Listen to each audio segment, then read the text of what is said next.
Hey guys, tonight we're slipping quietly into the shadowed corners of the 15th century where the ground is cold and uneven beneath your feet. The air carries the weight of wood smoke and damp wool, and somewhere beyond the walls, someone has been crying for so long that the sound has become part of the silence. You're not royalty. You're not a priestess. You're not a witch. You are something far more unsettling to the people around you. You are a woman with opinions, not angry declarations, not bold defiance, just quiet thoughts, spoken in the wrong moment, in front of the wrong people. And in a place like this, that is all it takes. Before we begin, tell me how you're feeling tonight. Leave your local time and where you're listening from in the comments. I always check. If this quiet step into forgotten history helps you breathe a little softer, a like and a sub would mean a lot. Only if it feels right. You're free to come and go as you like. Now, let your shoulders drop. Let your breath settle. And come with me into a world that punished women simply for thinking out loud. You were told to stay home. Told to lower your voice, told that a good woman doesn't argue. And when you didn't obey, when you raised your voice, when you insisted, they led you out past the oak trees and clamped your wrists into the cold wooden stocks. The mud is half frozen beneath you. The villagers gather with mugs of small ale.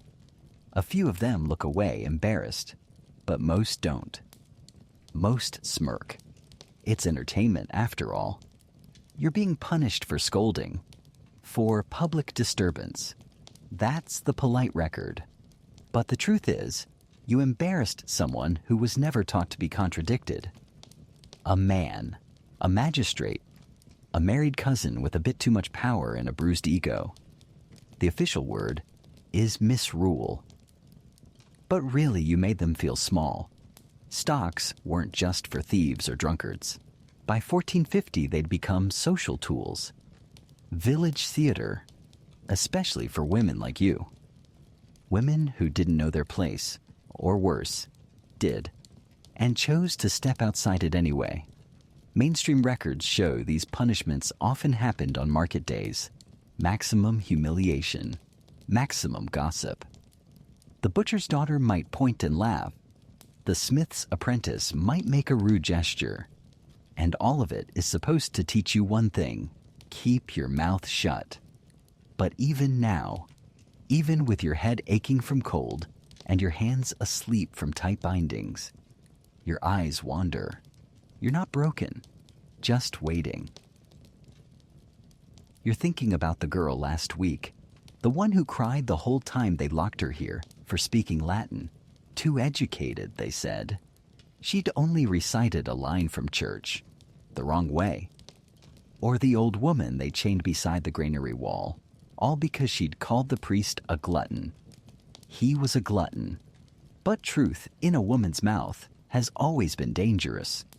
Historians still argue whether these punishments were mostly symbolic or truly meant to terrify. But standing here, skin numb and body trembling, it feels like both. The stock isn't just wood. It's a warning carved into public space. And the thing is, this isn't the worst they can do.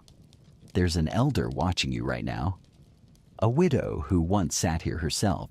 She doesn't say anything, just gives you a small nod, like she's passing you the thread of something ancient. Silent rebellion. Your jaw's tight, but you don't cry. That's what they want. That, or for you to apologize. Repent, make it sweet again. You remember your grandmother's story. She used to whisper it when she brushed your hair at night. About the stocks, yes, but also about the night she spit in the warden's eye and was never punished again. He feared me after that, she said with a wink. That's the real spell. They only respect what they fear. They'll release you at moonrise, probably. They don't want to cause death. Just a scene. a frozen object lesson. And tomorrow, they'll expect you back at the well, at the hearth, at the edge of the hall, listening. Quiet, soft-spoken, careful, but you already know better. You know that this pain is memory, and memory is power. The fringe detail nobody tells you. Sometimes women carved symbols into the stocks, tiny sigils with fingernails or bits of broken pin. Marks of defiance, wards, messages, a secret language scratched into punishment itself. Later, when no one's looking, you might trace one of them with your numb finger. A knot, a spiral, a crude owl. A promise that even if they silence your mouth, they can't erase your presence. A cat slinks past the square. A child drops a crust of bread at your feet and pretends not to see you. Some nights are longer than others, but the stars don't blink. The night holds you without judgment.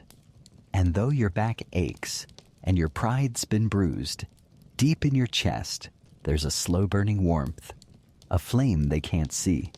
Tomorrow you'll be out of the stocks, but tonight you see them clearly. Every rule, every lie, every punishment that proves just how much they fear a woman who speaks. They call it the gossip chair, but there's nothing charming about it.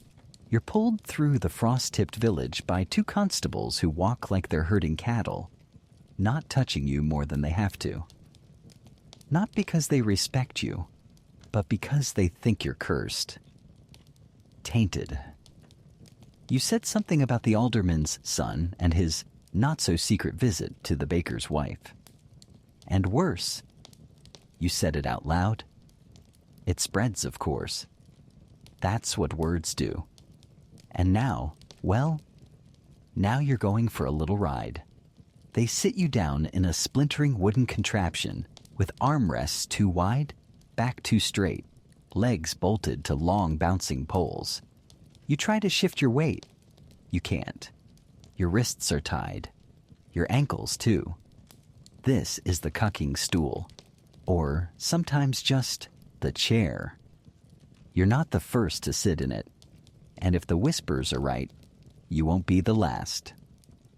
Gossip punishment. They say it's for slander, but no one's ever wheeled a man out here for talking too much. This isn't about truth. It's about tone. It's about who's allowed to name the secrets everyone already knows. The constables carry you through the square. Slowly. Deliberately. Faces peek through shutters. There's snickering. Some feigned pity. The cooper's wife folds her arms.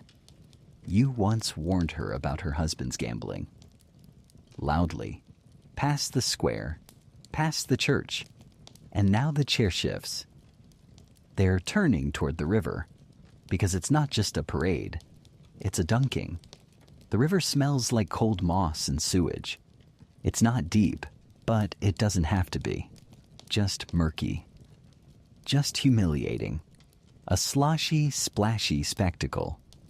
They have a seesaw-style lever with your name on it.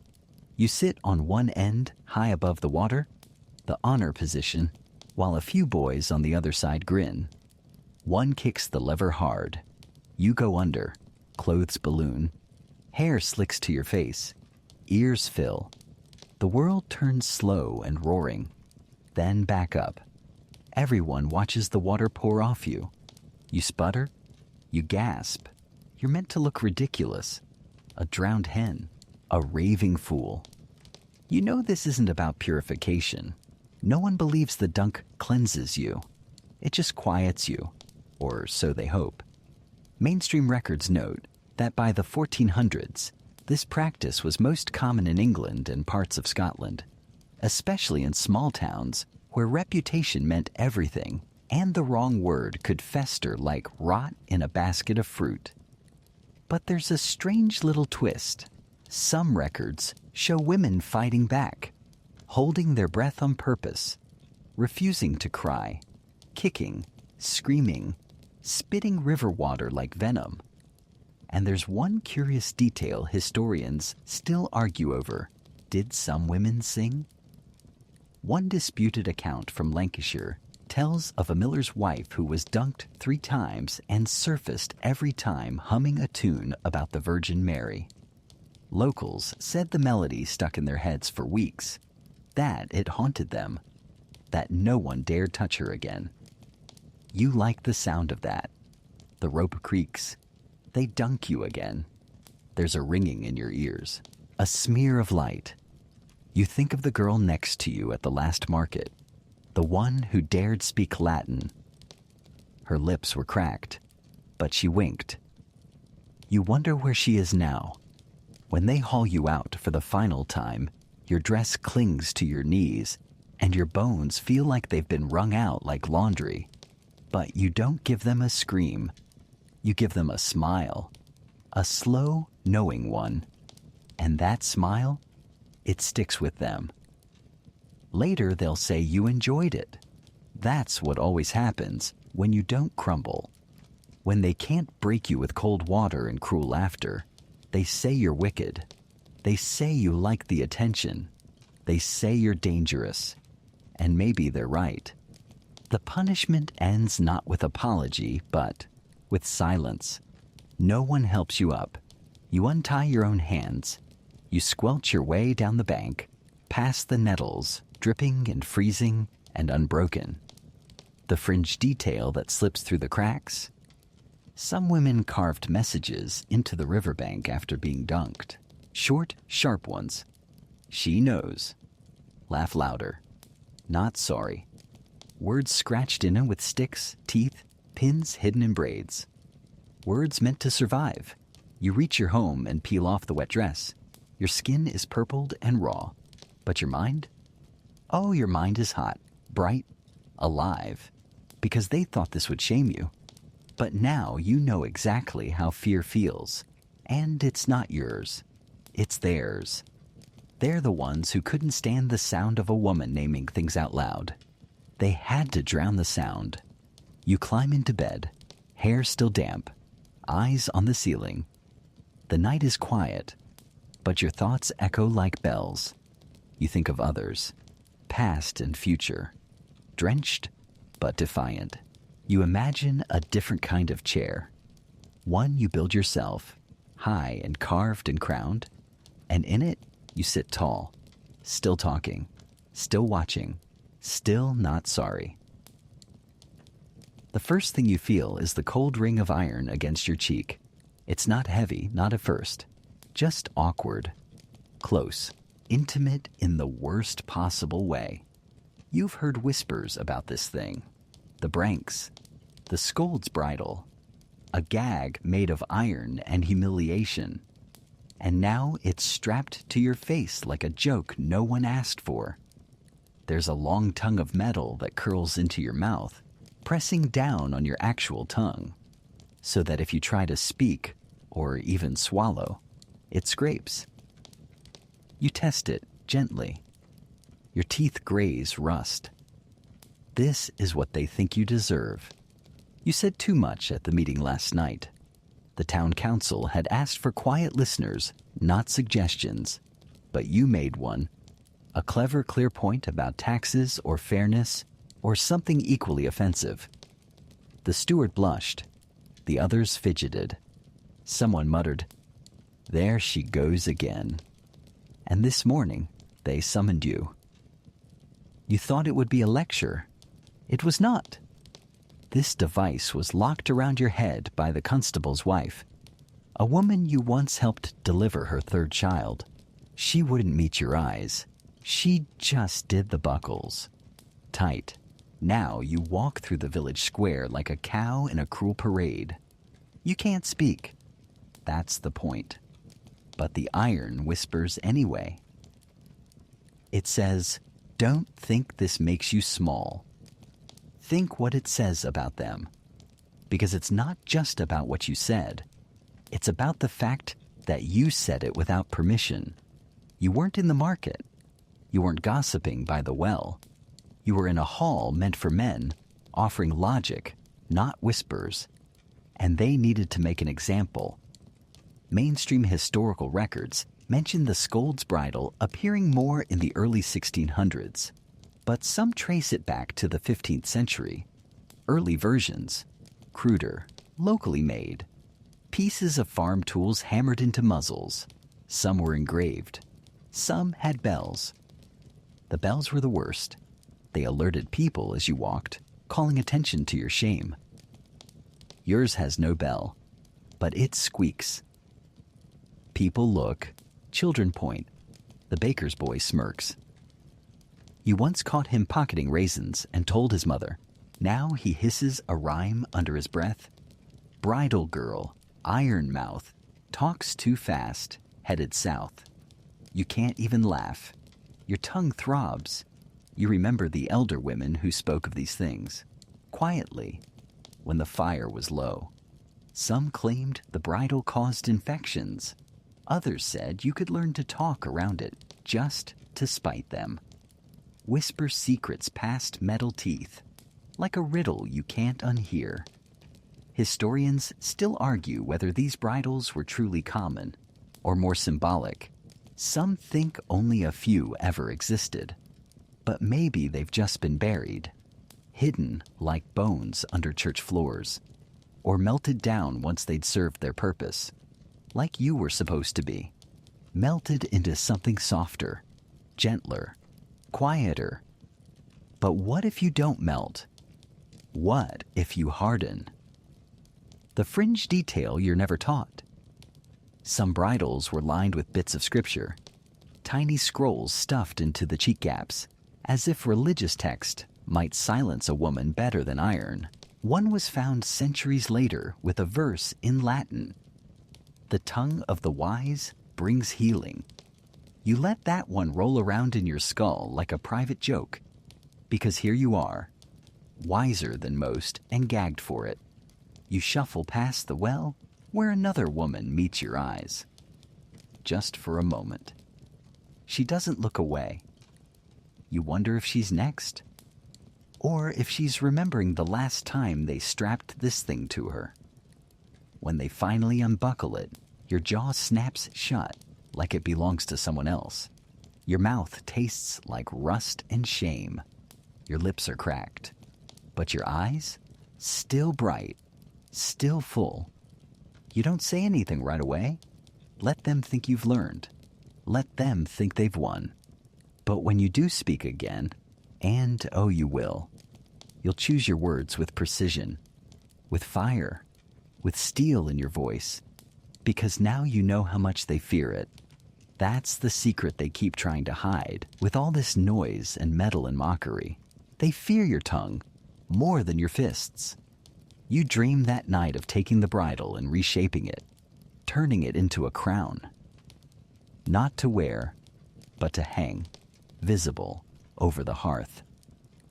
A reminder. You didn't break. You just learned the weight of silence and decided not to carry it anymore.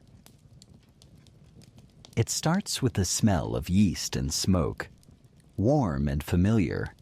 You've been brewing ale since you were a girl, trained by your mother, who was trained by hers. Ale making is women's work. Always has been. It's part of your rhythm, your worth. It bubbles and breathes like a living thing. You know exactly how long to steep the mash, how to skim the scum, how to feel the fermentation coming on like a storm. And that apparently is a problem, because lately, people have been talking. Not about the beer. The beer is excellent. Too excellent. They say it's unnatural. That no woman's batch should be so strong, so clear, so popular. They say there's something strange in your herbs, that you mutter when you stir the wort, that your cat never leaves the hearth. You don't say anything at first. You've heard this song before. The jealousy, the fear. It always bubbles up when a woman knows her craft too well, when she doesn't ask permission to be good at it. But then they stop buying. Then someone leaves a dead crow on your doorstep. Then a man from the guild, someone who's brewed worse ale for double the price, starts spreading the word. you must be using unnatural means. And in 1450, unnatural means one thing: witchcraft. You want to laugh, you want to scream. Instead, you lean over your next barrel, breathing in the nutty, malty scent of future proof, and try not to think about the cold edge of accusation. Mainstream historians know that many women accused of witchcraft in this period were skilled in trades that gave them independence: midwifery, herbalism, brewing, things tied to the body, the home, the elements, things men couldn't control. You have your own little secrets, nothing magical, just clever. You use a bit of rosemary to cut bitterness. You let your barrels rest near the fire for warmth. You sing while you work. Not spells, just songs your grandmother hummed on laundry days. But people watch, people guess, and people love a story. The fringe detail no one tells you? The pointed hats we now laugh at in Halloween displays. Those once marked alewives. They wore them in markets to stand tall above the crowd so people could spot their wares. That's right. Witches' hats were just women advertising beer. Now it's a mark of danger. You wore yours last week. You didn't mean anything by it. It was cold. The brim kept the sun off your face. But someone said you looked smug. Someone said your cat hissed when the priest walked by. Someone said your bread was too soft. That's all it takes. Historians still argue whether accusations like this were truly rooted in fear of magic or just fear of power. A woman with money. A woman with customers. A woman whose ale makes men loosen their tongues and spill secrets over mugs.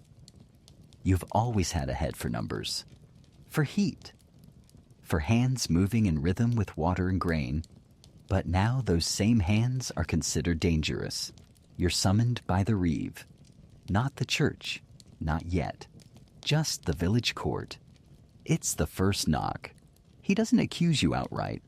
Just asks questions. Smiles too much. His apprentice writes everything down. What herbs do you use? How long do you let it rest? Do you say anything special over the barrels? You keep your answers clipped and clean, but your stomach knots like twine. You know how quickly these questions twist into ropes. You've seen it before. You remember the woman from the next village over, who added too much sage and was said to bewitch the lads. She was ducked 3 times and never brewed again. Your beer cools as the rumor warms, and every man who ever lost a bet after a few mugs of your best now claims you hexed him. You want to fight it. You want to call them fools. You want to line up every batch and offer a taste test next to any man's brew in 5 counties. But that would make it worse. So you keep brewing. Quietly. Carefully. You change your herbs. You hide your cat. You wear plain hoods. But you don't stop. That's what they want. For you to stop. To make yourself smaller. Forgetful. Ashamed. And maybe you feel that. A little. Shame seeps into your bones like damp. You find yourself waking at night, wondering if you did do something wrong. If joy, if pride, if skill is something to apologize for. But then you taste your newest batch. Rich, smooth, perfect. And in that moment, you remember who you are. You are not a witch. You're not a threat. You're simply excellent. And in 1450, that's enough to get you burned. So you keep your smile small. You keep your chin low. But you keep your fire hot. The church smells like old wood and beeswax. A hint of damp cloaks the pews. You sit near the back, like always, head covered, hands folded. But today, you bring a book. Not just any book. It's small, leather-bound, worn smooth along the spine. Inside are verses, some in English, some in Latin. A few copied from memory. A few you dared to borrow from a retired monk who passed through town and thought your curiosity was charming. You don't read it during Mass, of course. You know better. But afterward, as the others scatter, some to gossip by the lich gate, some to argue over market stalls, you settle near the chapel wall, under a narrow window, and trace your finger along the words. You love the rhythm, the balance of sound. You love that your mind can roam beyond recipes and spinning songs.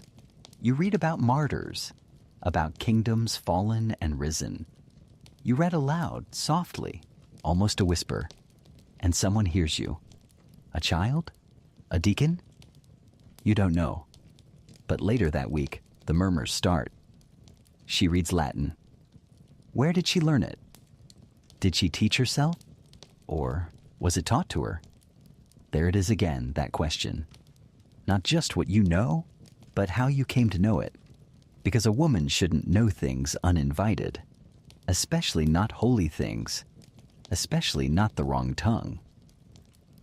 Mainstream records of 15th century Europe show that literacy in women was rare, not non-existent, but reserved for nuns, noble daughters, or occasionally merchant wives. And Latin? That was sacred. Male, clerical, a secret language of control. So when you speak it, even gently, even beautifully, you disrupt something they didn't realize was so fragile. They don't accuse you outright. Not yet. First, it's a polite visit. A friar knocks on your door with a too-wide smile. Curiosity is lovely, he says, but dangerous. Some words aren't meant to be repeated. He glances around your home like he expects to see candles in a circle. Symbols drawn in chalk. A devil perched on your dresser. But all he finds is your little book, closed now, tucked beside a spindle and a basket of dried lavender. Still, he warns you. You nod, you smile, but you don't stop. That's the problem. You crave the way the words feel in your mouth. You whisper them while weaving, while walking the fields, while brushing your hair. They become prayers, armor, a kind of music only you understand. The fringe detail few mention. Some women embedded coded notes in their needlework, small bits of Latin or Greek stitched beneath hems. Hidden literacy. There's a recorded case of a widow in Norwich whose embroidered cushion held a full psalm, in Latin. She claimed it was just decoration, but no one believed her. You wonder if you'll need to hide that way too. Historians still argue whether women like you were truly feared, or simply resented. Was it the knowledge itself, or the independence it implied? The way your eyes lingered on the page, rather than on the faces of men. Whatever it was, it grows louder. Someone says you've been casting spells on the town's children. That one boy got a fever after walking past your door. That your prayers are not Christian. You want to laugh, you go to church, you bow your head, you light candles. But it's not about faith. It's about control. And books? Books are dangerous. Even the little ones. You start hiding it in the woodpile, between stacked logs, wrapped in linen. But the damage is done. Now when you pass, people lower their voices. You hear the word unnatural again. You see it in their eyes, that pinch of suspicion, the squint of doubt. Your cat's missing. Your neighbor found a mouse on her doorstep. Someone knocks your herb jars off the sill one night and leaves a broken twig in their place, shaped like a cross, snapped in fury. You think about leaving, moving to the edge of the parish, but you don't, because the truth is, you're proud. You read Latin. You taught yourself. You didn't need anyone's permission. That kind of fire doesn't go out just because someone frowns at it. You take the book out again, one last time, and open to your favorite line. It's about justice, about a lion and a lamb. You whisper it, lips soft, eyes closed. And in that moment, you're not a scandal. You're not a threat. You're just a woman with a voice that hasn't been silenced yet. The trouble starts over a coin. It's a silver penny. Nothing extravagant. Just one you refuse to hand over to the priest. It's tithe day, and the church demands its share. But your crop was meager this year. 2 goats sick, 1 dead. Your turnips were stunted, your husband coughing for weeks. You gave flour, you gave wool. But that last coin? You need it. For salt, for thread, for medicine if the cough returns. So you say no, and he doesn't like that. Not just because of the money, but because of the no. Women don't say no to men in robes, especially not in front of others, especially not in the doorway of the chapel where the baker's wife and the smith's daughter can hear. So he lets it fester. At first, it's subtle. The priest stops greeting you during processions. You're not offered the blessed bread at feast days. Your name is skipped during public prayers. Then it spreads. The wheelwright's wife doesn't sit beside you anymore. The milk boy delivers late, or not at all. And that girl you taught to spin won't meet your eyes at the well. You've been marked. All for a coin, or what it symbolized. That tiny shimmering refusal to surrender. Historians still argue whether medieval tithes were enforced equally between men and women, but patterns show that poor women, especially widows and spinsters, were more often shamed for late payments, less able to defend themselves, more visible, easier targets. You notice the whispers first. She's holding back. She doesn't honor God. She's proud. Pride, the oldest sin, especially when it lives in the mouth of a woman. They say you might have cursed the livestock, that a boy twisted his ankle after walking past your garden, that the mold on the church cellar crept there from your roof. It's not funny. Not really. But you start to find a strange kind of comedy in it all.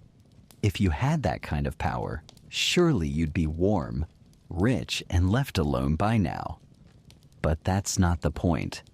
The point is to isolate you, to make you give in, to break your will by breaking your connections. The priest comes again. He's softer this time. He says things like communal harmony and the health of your soul. He smiles a little too much, touches your shoulder a little too long, offers to waive the tithe if you come to confession privately. Often, you shut the door in his face. That's when it turns. One morning your fence is torn down. Another, you find chicken feathers scattered in the shape of a cross. Then a parchment tacked to your door. Beware the woman who withholds what is holy. You burn it without reading the rest. Mainstream sources note the intersection between church authority and superstition in 15th century Europe. How sometimes spiritual punishments blurred with social ones. Refusing tithes became grounds not just for excommunication, but suspicion, especially if you were already a little different, a little mouthy, a little too good at surviving on your own.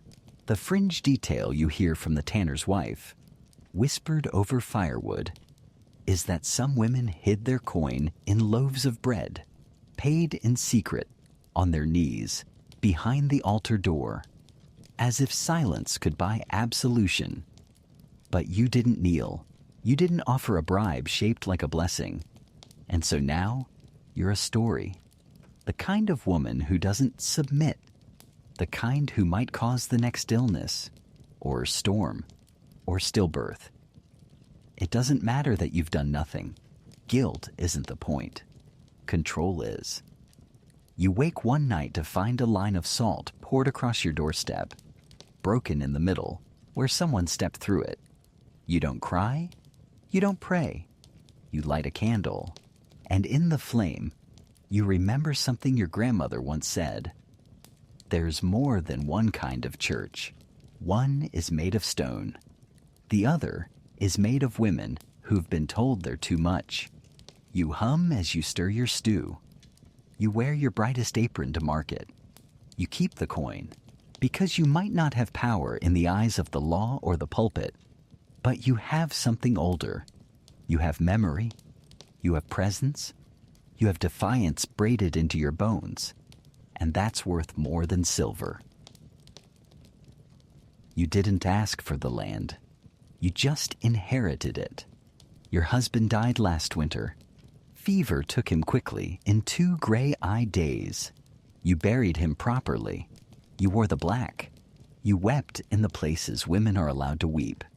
And when the steward arrived to tally the property, you stood beside the hearth, hands clean, eyes dry, and showed him the papers. Your name was on them, in proper ink, signed with your husband's seal before the sweating sickness ever touched him. He didn't have brothers, no sons, no debts, which means you are now the legal owner of 3 tidy acres, 2 pigs, and the mill. And that's the problem. A woman with land? It makes men uncomfortable. A woman with income? It makes them suspicious. A woman with both, and no new husband swooping in to claim her? That's downright threatening. You expected some resistance. You didn't expect accusations. It starts with a whispered joke. Someone says your husband died too quietly. Someone else says you were smiling the day after. You weren't. You were delirious with grief, but memory bends to suit fear. Then someone claims you were seen walking at night, that you hummed to yourself around the fields, that your piglets grow too fast, that your flour never molds. And now the old words creep in again. Hex, poison, enchantress. Mainstream records from mid-15th century England show that widows who maintained property often faced legal scrutiny. They were sometimes labeled as interfering, unfeminine, or worse, accused of meddling with spirits to preserve their independence. You think of the other women, like Alice from Brampton, whose husband died in his sleep after a full supper. She wasn't accused of murder. She was accused of knowing too much about herbs. That was enough. Historians still debate whether accusations like yours were driven by genuine superstition or simple misogyny cloaked in folklore. But you know, deep down you know, this isn't about belief. It's about resentment. Because you run the mill now, and you run it well. You tally accounts, schedule repairs, pay wages. You're fair. But you don't smile unless you mean it. You don't flirt. You don't beg. And the men in the village? They notice. They notice when you walk by in your black dress, with your spine straight and your chin up. They notice that your roof doesn't leak and your workers are loyal. They notice that you haven't remarried and seem in no rush to. And that, perhaps, is the gravest sin of all. Because what kind of woman doesn't need a man? You hear the mutters at market, that your husband must have been cursed, that you made him eat something strange, that you kept a red stone under the bed, a love charm maybe, or a death one. You could laugh, but you don't, because the accusations are quiet now, but not harmless. You find a wreath of thorns tied to your fence one morning. Another day, someone leaves dead flowers on your doorstep, soaked in vinegar. You tell no one, but you start locking the shutters. The fringe detail you recall, something your aunt once told you, is that widows used to scratch protective signs into the backs of their pots, little loops and knots to keep jealousy from boiling over. You run your fingers under your cauldron now, just to be sure. They want you gone. They want you married. They want you small, or else sainted. But you are neither. You are sharp. You are solvent. You are still here. So you keep grinding flour, counting coin, and walking your land before dusk. Not in fear, but in full view. Let them see you. Let them mutter, because every time they say your name with a shiver, it means they still haven't figured out how to silence you. You don't haunt this village. You own part of it. And that, perhaps, is the real reason they're afraid. The mill groans with rhythm, stones turning, water rushing, grain catching in your apron. This was your father's mill first, or maybe your husband's. But now, after years of learning by candlelight and stepping quietly into the corners where men stood loudly, it's yours. Not by accident, not by grace, by grit. You know how to unclog the chute, how to sense when the wheel needs oil by the change in its sigh, how to balance accounts without cheating anyone, unless they try it first. You've got flour in your hair and strength in your spine. You're not soft-spoken. You don't apologize when you overcharge the alderman's boy for skipping the queue. You don't smile when the new merchant calls you miss with too much sugar in his tone. You've heard what they call you behind doors: mannish, bitter, cold. Sometimes just the miller woman, like a cautionary tale. Because you do something very bold in 1450. You run a business, publicly, profitably, without a husband leaning over your shoulder or signing your name for you. That makes people uncomfortable. Mainstream records show that women did, in fact, operate businesses throughout the medieval period, especially widows.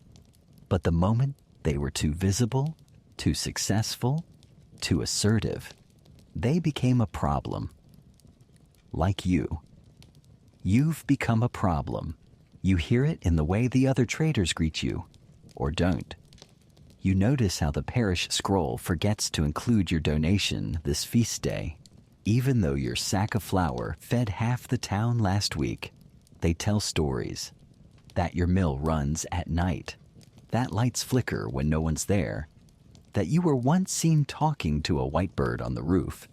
Never mind, it was just a gull. You confront one of them once, just gently. The tanner's son. He's been spreading a tale about the curse of the grinding stones. You ask him where he heard it. He flushes, stammers, mumbles something about a joke. You smile. Just enough. The next day, your wheel is jammed with a wedge of iron someone forced between the gears. You fix it, quietly, and keep going. Historians still argue whether these subtle sabotages were meant to scare women off or simply punish them into submission. But you don't need a debate. You live it. Every coin you count is a coin someone thinks you didn't earn. Every choice you make without male approval is a sin they haven't named yet. And every time you speak plainly, they flinch like they've been slapped. The fringe detail you remember from your grandmother's tales, not books, just whispers, is that millstones were once thought to hold spirits. That certain women could wake them with touch. They'd hum while working. Not spells, not really, just old tunes. Rhythms that made the grain fall cleaner, the bread rise higher. You've always hummed when you work. It's how you keep time. Maybe that's the real magic they fear. A woman who keeps time without waiting to be told how. You find a nail pressed into your flour sack one day. A warning. Or maybe a hex. Either way, it doesn't slow you down. You just sift more carefully and keep humming. You begin to notice who watches you closely and who watches you too closely. The baker's apprentice hovers by the door, asking questions she shouldn't know to ask. She wants to learn, but she's afraid. She asks if the rumors are true, if it's dangerous, running a mill as a woman. You tell her softly, only if you do it well, and that makes her grin. You dream that night of mills run by women all along the river, stones turning, water rushing, voices humming low, a chorus of scorned saints and stubborn engineers, not witches, just workers, builders, owners. You wake before dawn, pull your shawl tight, check the mill one more time. The stones are steady, the river's high, and your name? Still on the ledger. Let them keep talking, because while they whisper, you build. While they sabotage, you adapt. While they pray for you to vanish, you just grind. The festival fire crackles just behind you, sending light and laughter spilling across the field. Midsummer. The one night each year where the rules feel looser, where ribbons tangle in hair and ale flows a little too freely, and someone might kiss someone they shouldn't. You step onto the packed earth in your bare feet. The grass is warm, trampled flat. You hear a pipe, a drum, and the high trill of voices joining in a circle, dance already halfway wild. So, you do the unthinkable. You join. You laugh, you twirl, you throw your head back and sing the half-remembered song your mother used to hum when she was younger, freer. Before her knees stiffened and the world pressed her mouth into a line. And when you dance, with that red sash knotted at your waist and the hem of your shift lifting just above your ankles, people notice. Not all at once, but enough of them. A man near the ale cart nudges his friend. The steward's wife raises an eyebrow. Someone mutters something that starts with, "That's not proper, Warren. You're not doing anything wrong." But you're doing it unapologetically. And that, apparently, is worse. Because a woman dancing when she should be watching, that means she's not mourning, not working, not obeying. She's enjoying herself. And enjoyment in a woman, especially a woman alone, a little older, a little louder, is always suspect. Mainstream records show that festivals like this, even in the 1400s, had rules, codes of conduct, unwritten expectations about who danced and how. Maidens could be flirted with.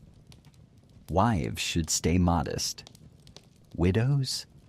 They were supposed to fade into the background, wearing black and muttering prayers for their husbands' souls. You're wearing red. You're singing. And worse, you're leading the circle. That's when it happens. You slip. Not much, just a stumble. You land in the grass laughing, but someone hisses. She's drunk. Someone else. She's possessed. You stop laughing. You sit up. The fire glows behind you. You catch the glint of a cross around someone's neck, swinging as they point. Did you see her eyes? It doesn't take much. One spark, and they start rewriting the whole evening. They say you were muttering spells into the smoke, that your feet didn't touch the ground, that a blackbird circled above the fire the whole time you danced. The next day, a boy falls ill. Fever, nothing strange. But they say your sash was too red, that you brushed against him on your way home, that your laughter was too loud. Historians still argue whether accusations like these began with fear of real heresy or just social discomfort, but many agree. Dancing women were dangerous not because they threatened doctrine, but because they threatened control.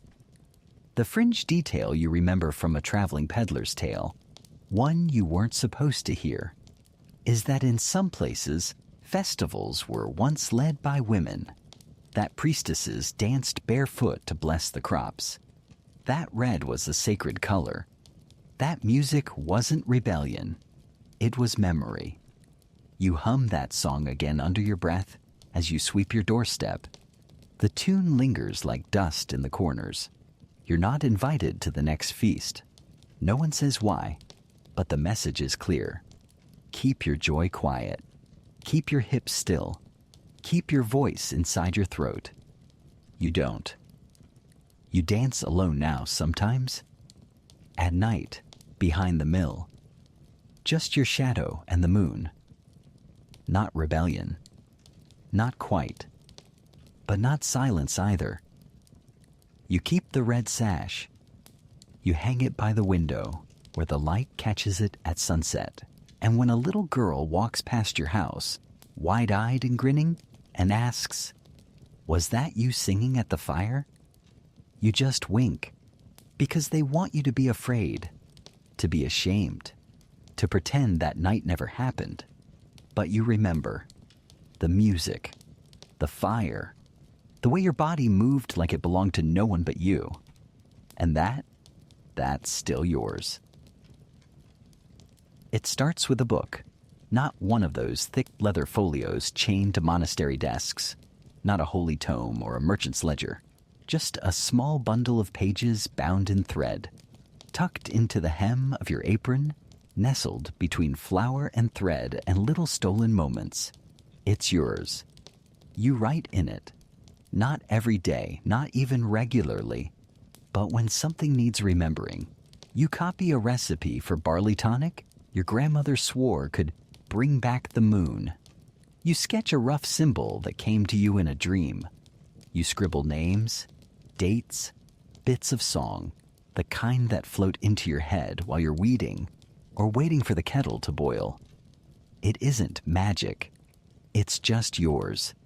But that's enough to make it dangerous, because one day, while you're grinding sage in the back room, a neighbor, the baker's cousin, always too curious, lets herself in unannounced.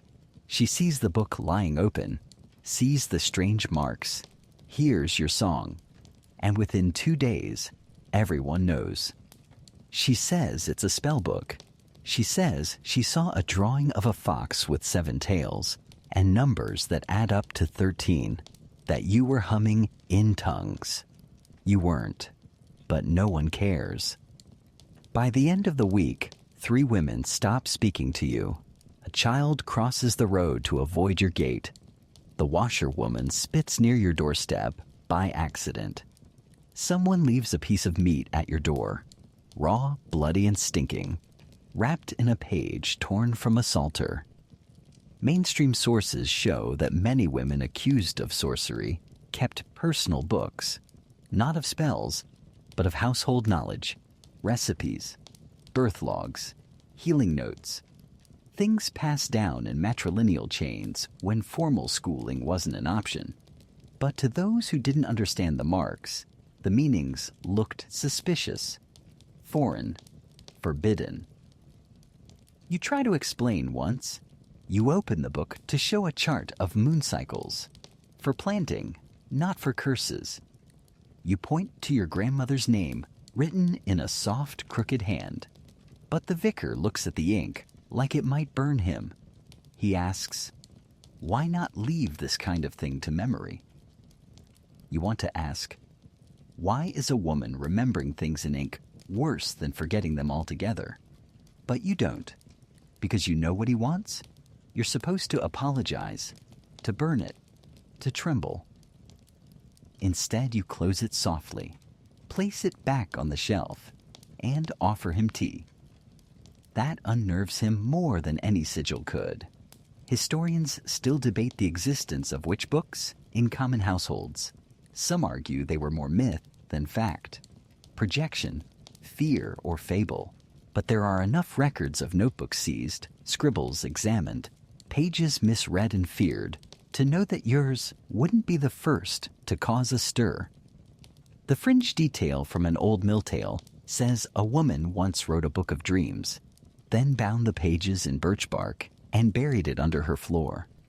They say her house never burned, not even when the village did. You think about that as you trace your fingers over the cover. You don't bury it, but you hide it better, not in shame, in strategy. 'Cause they are watching now. They want to catch you reading, writing, remembering. You can't give them the satisfaction. So you memorize the symbols. You learn to write smaller, between lines, in margins, on the back of receipts, in chalk beneath stones that only you know to lift. And the book? It gets a new cover.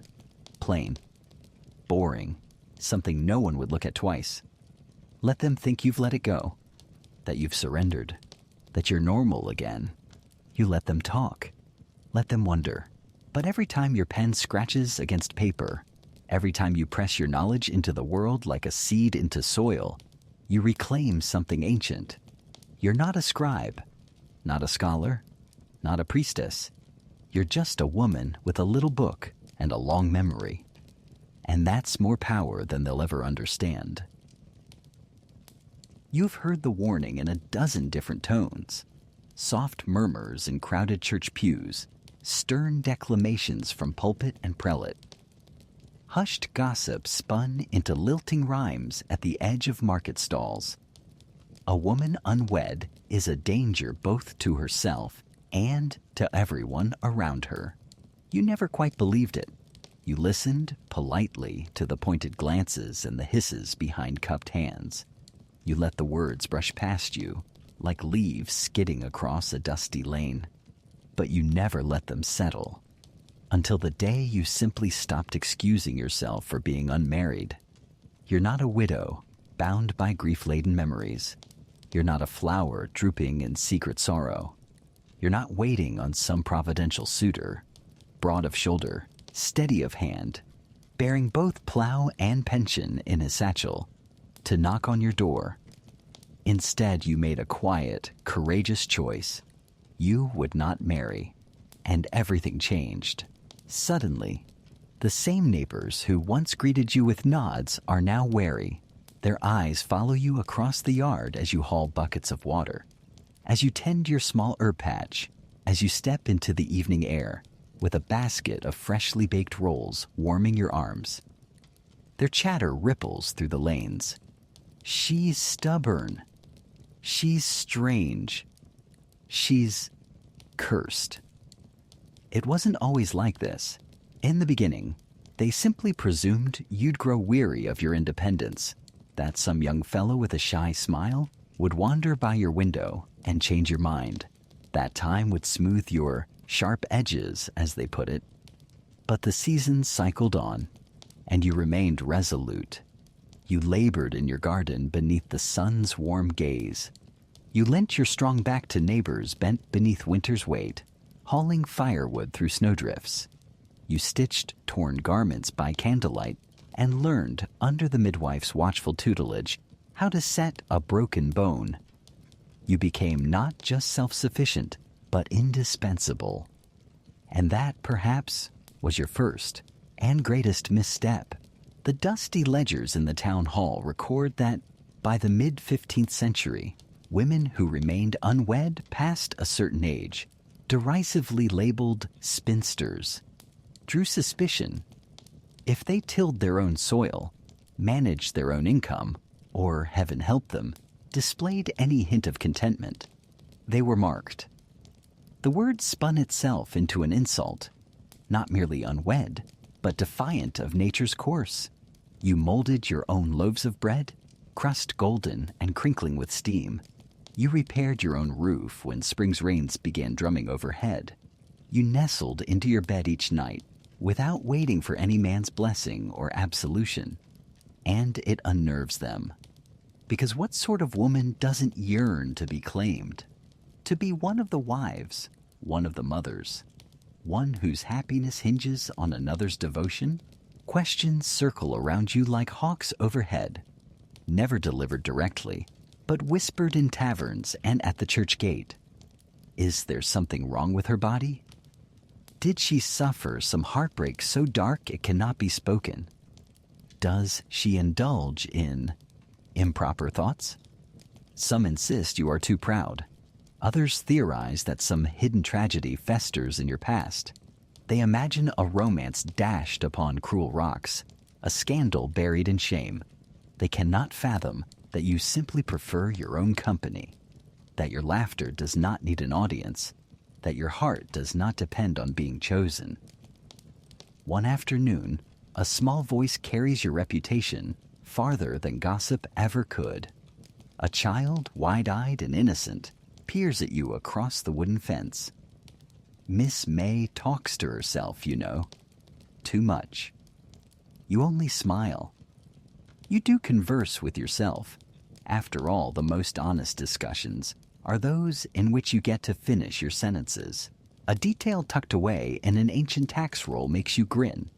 spinsters listed among heads of households, their names marked with tiny stars, daggers, or spirals. As if the scribe, bored or half afraid, slipped secret symbols into the margins to flag these women as peculiar, possibly perilous, perhaps even touched by magic. You picture that weary clerk, quill in hand, glancing over his shoulder as he annotates your name, a clandestine ledger of those who refuse to conform. Scholars still squabble over whether these women faced outright persecution or were quietly pushed to society's fringes, the silent erasure of their presence, rather than a blaze of public shaming. But you know that erasure is its own brand of cruelty. You begin to notice the small cruelties, how your hearth's invitation is omitted from spring feasts, how the midwife no longer asks your help at births, how your name is mysteriously left off the list for a neighbor's child's naming ceremony. You have not changed, but their story of you has. Now you are a mystery, a threat, a shadow in a clean dress with too many quiet hours. Yet you carry on. You feed the hens at dawn. You sweep the dusty floor. You hum ancient lullabies as you knead dough. You greet the few friendly souls with warm bread and a smile that's sharper than any blade. Then one night, when the moon pours silver light across your doorstep and sleep eludes you, you draw your own mark above the doorframe, a single spiral, echoing those you glimpsed in that old, moss-covered graveyard beyond the county line. Not a word of protection, nor a curse upon any passerby, simply a declaration. I am still here. In your dreams, you see a humble row of cottages, each door crowned with a spiral. Inside, women like you share steaming bowls of porridge, tend communal gardens, and weave stories that do not end in weddings. Their laughter drifts like incense through doorways, and there is no shame in solitude, no judgment in independence. They call it heresy. You call it home. You wear red, not scarlet, not velvet, not something theatrical, just a deep, earthy crimson, a modest woolen shift with careful mending along the sleeves and a bit of ribbon at the cuff. A gift to yourself after a good season, something warm, something lovely, something that feels like your own skin after too many seasons of gray. You wear it to church, and that's the mistake, because red in 1450 says something, even if you don't mean it to. And a woman in red in the house of God, that says everything. The priest glances at you once, then twice, then not at all. The women in the next pew stop singing when your voice joins the hymn. You bow your head at the right moments, whisper the liturgy, kneel, cross yourself. But your dress, your color, speaks louder than your obedience. It speaks of desire, of blood and boldness, of women who don't know when to blush. Mainstream church teachings at the time often connected color, especially red, with sin, pride, vanity. A woman was expected to dress like a shadow, like smoke, like something already halfway gone, not like heat, not like fire. They say red was Eve's first sin stitched into thread, that it draws attention, that it invites temptation. But you weren't inviting anything. You just wanted to feel beautiful. Still, after Mass, no one makes eye contact. The baker's wife pulls her daughter a little closer. A deacon walks by you and mutters, "Bold colors lead to bold behavior." You don't reply, not because you're ashamed, but because you're calculating just how fast the rumor will spread. You give it 3 days. 2, if the tanner's apprentice saw you. And sure enough, by Tuesday, someone's pinned a verse to the chapel door. A woman's modesty is her veil. She who lacks it shall be known by her crimson hem. You tear it down. You burn it. but it sticks in your chest like smoke. Historians still argue whether the policing of color in women's dress was formal doctrine or informal threat, but the fear was real. A red garment was often cited in testimonies as proof of moral looseness, as if cloth could confess sin. The fringe detail you learned from your aunt, who wore a red ribbon in her hair even when she was dying, is that in some towns, midwives wore red sashes during birth to call the body back from blood and shadow, a mark not of shame but of strength. You remember that now. You remember her voice, and you decide not to hide. You wear the dress again. To the next market, not to provoke, simply to exist. People look, they murmur. One man winks, another frowns. One old woman makes the sign of the cross, but no one stops you. You buy eggs, a length of twine, a bundle of dry nettles. You walk home with your head high and your hem brushing the dusty road. And when you pass the chapel steps, you slow. The priest is there. He watches you, says nothing, just tightens his jaw. You nod, just slightly. Because you're not asking for forgiveness. You're not inviting judgment. You're just wearing red, like a wound that's healing, like a flame that didn't go out, like a warning maybe, or a promise. It begins with a knock at dusk, when the sky softens to lavender and the hearth's last embers glow like embers of memory. A hesitant rap, almost apologetic.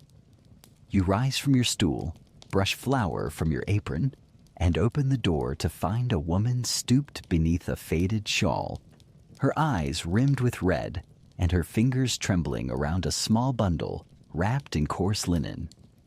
She offers no greeting. She merely extends her hands, and you take the parcel with quiet gentleness.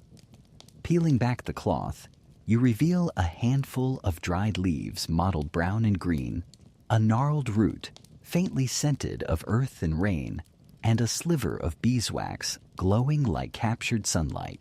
You recognize each fragment not only by name, but by the memory of its texture, its weight in your palm, the faint sigh it breathes when disturbed. She follows your nod into the warm glow of your cottage. Inside, the low fire crackles, casting dancing shadows over shelves lined with earthenware jars and bundles of hanging herbs. The air smells of lavender and rosemary, of wood smoke and secrets. Her son lies feverish on your cot. His ribs heave and fall as though tightened by invisible hands. The local apothecary's bark and barley water offered no mercy. The child grew weaker as nights passed. The mother whispers that you helped the miller's baby last spring, that you murmured words and brewed a poultice that brought the child back from death's door. You smile softly. You did no magic. You only knew how fever curls into the breath, how damp under the skin can rot the lungs, how the body's own warmth begs for honey and oil to coax it back to life. With practiced movements, you grind the herbs into a paste, steep them in hot water, and strain the brew into a battered pewter mug. You sweeten its bitterness with a few drops of golden honey, then gently lift the boy's chin and press a warm cloth to his brow. You massage his chest with oil scented of pine and mint, each slow stroke a promise of care. Throughout the long night, you sit vigil by his side, murmuring quiet encouragement as the moon arcs overhead. By dawn's pale light, his breathing eases, each inhalation longer, each exhale softer. The mother's tears fall unbidden as she clasps your hands in thanks. But before the sun has fully risen, another, harsher knock echoes through your door. The priest stands there now, robed in black, flanked by two stern-faced church aides. Their eyes bore into you with cold certainty. They accuse you of unholy medicine, of secretive potions, of uttering words unchristian over your cauldron. The boy down the road, they claim, did not live. and someone must answer for his death. You open your mouth to protest. You used nothing but mint and elder, honey and apple infusion, the same copper kettle you trust for dyeing cloth, but their minds are already sealed. Soon you find yourself before the church court, a gathering less of justice than of judgment. They ask you to explain why you dared heal without sanction, why you claimed authority to meddle in divine design, why you withheld the priest's blessing. You swallow your frustration. You speak softly. Your knowledge is your mother's gift, passed down from grandmother to grandmother, a lineage of women tending the sick when scholars turned away. You call it folk practice, harmless, rooted in earth and necessity. You do not mention the small black book tucked beneath your floorboards, its pages alive with botanical sketches, moon phase charts, notes on fevers and poultices. You do not speak of the 3 children you could not save, nor the 7 you did. You hold your stillness like armor. Outside, rumors unfurl like smoke. A lamb dies at the mayor's farm. Her smoke drifted toward the paddock. They whisper. A girl's cough turns ragged. Her cat was seen near the window, they say, though you were miles away. You shape a protective charm above your door, a bundle of rosemary and rue, bound in linen, suspended in the shape of the Virgin's initial. A quiet offering, a shield against prying eyes and idle tongues. Days pass. The little boy thrives, his cheeks regaining color, his laughter returning like a springbird's song. The church court never convenes again. Their rumors dissipate like mist in sunlight. Yet you remain cautious. At night, you keep your door bolted. You dry your herbs by candlelight, your hands steady even as your heart pounds. For you, healing has become more than service. It is survival. Each poultice, each careful infusion, each whispered encouragement is an act of defiance against a world determined to silence the knowledge of women. In your dreams, you see a row of humble cottages lit by lanterns, each door crowned with its own charm. Inside, women like you tend communal gardens, stir simmering pots of broth, and share stories that do not end in weddings or whispered condemnations. They will call it witchcraft.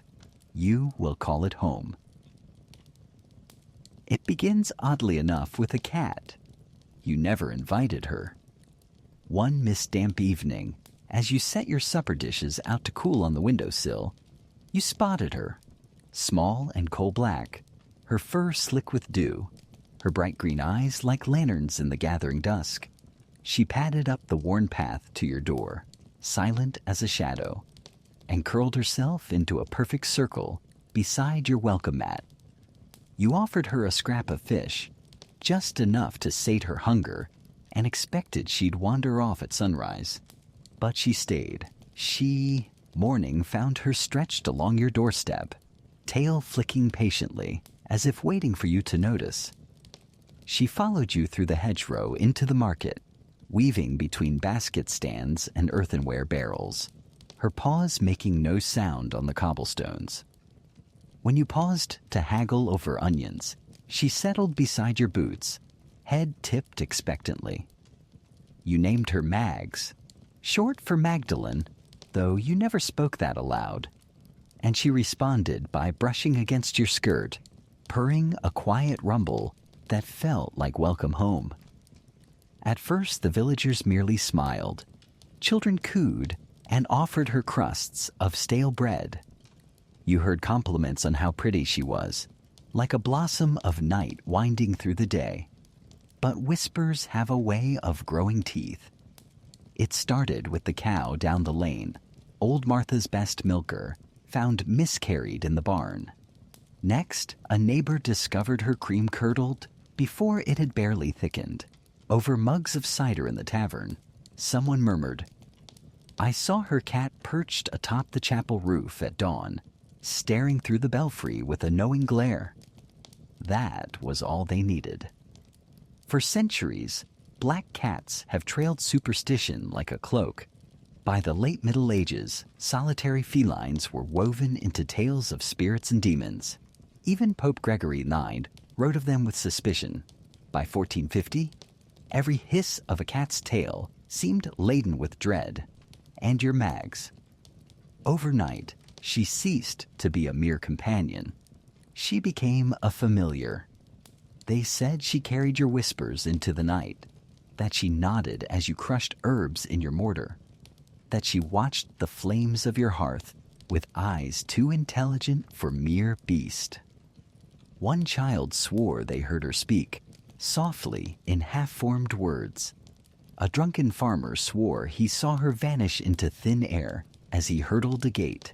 You laughed at the tales, until one moonless night when a stone flew through your window, smashing the blue glass pane just inches from where Mag sat, her fur bristling. You scooped her up, heart beating so loud you thought it might burst. You carried her inside, bolted the door, and tucked her into a soft basket lined with linen. She trembled, but did not cry out. After that, she stayed hidden by day, slipping from shadow to shadow, emerging only under the cloak of night. Still, the stories metastasized. Someone painted a crude spiral cat on your door, claws outstretched, teeth bared. Another left a dead mouse impaled on your fence post, a scavenger's offering to unseen gods. You remembered the shepherd's wife, old Agnes, half blind but sharp of tongue, who once braided a single strand of cat fur into her hair on solstice nights.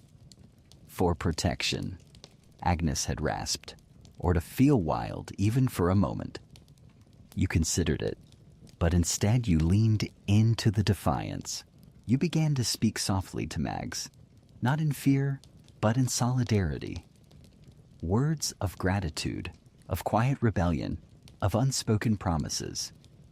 You let them think she was more than just a cat, because in truth she was. To you, she was reminder of your power, your unbending will, your right to solitude and to kindness. Then one night, you returned from gathering night-blooming herbs to find her gone.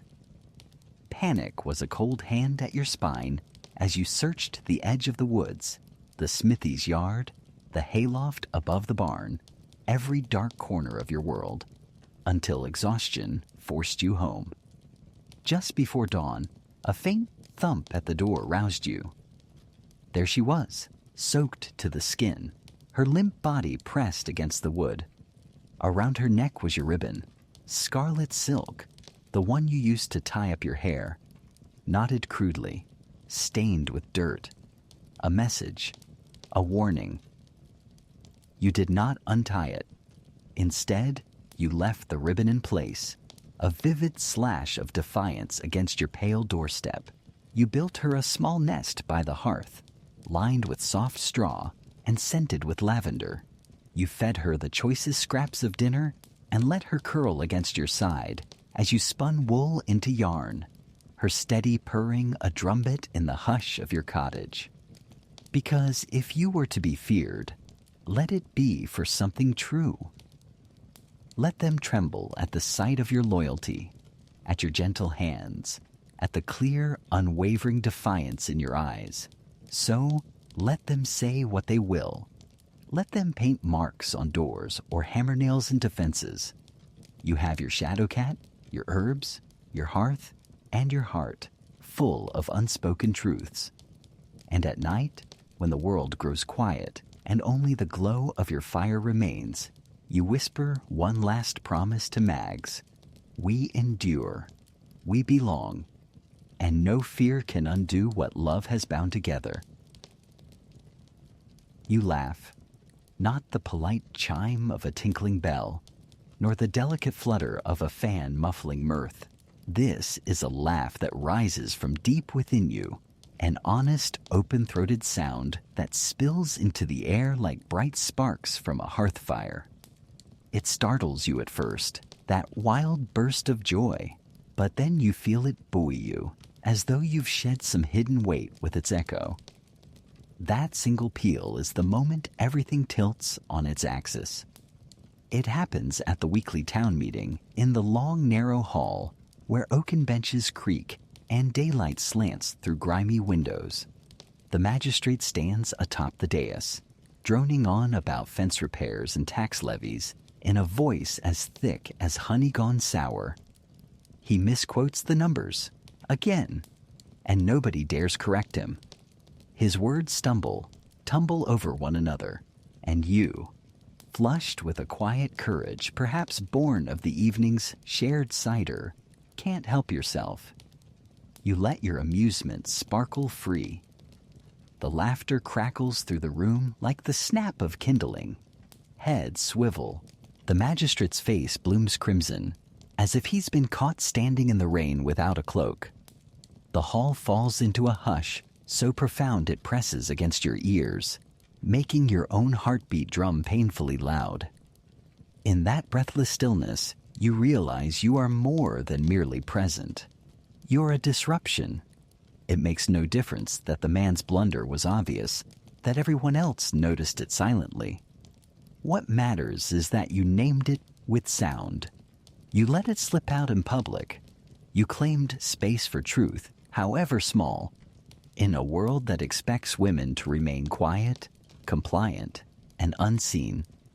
By morning, the ripples of your laugh have reshaped how people see you. The baker's wife, once quick with a cheerful wave, turns away when you pass.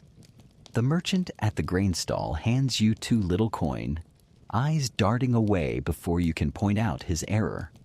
A slip, a slight. They feel like wedges driven between you and the town you've always called home, pinned to your door that dawn is a scrap of parchment, bearing a single warning. A mouth that mocks must be watched.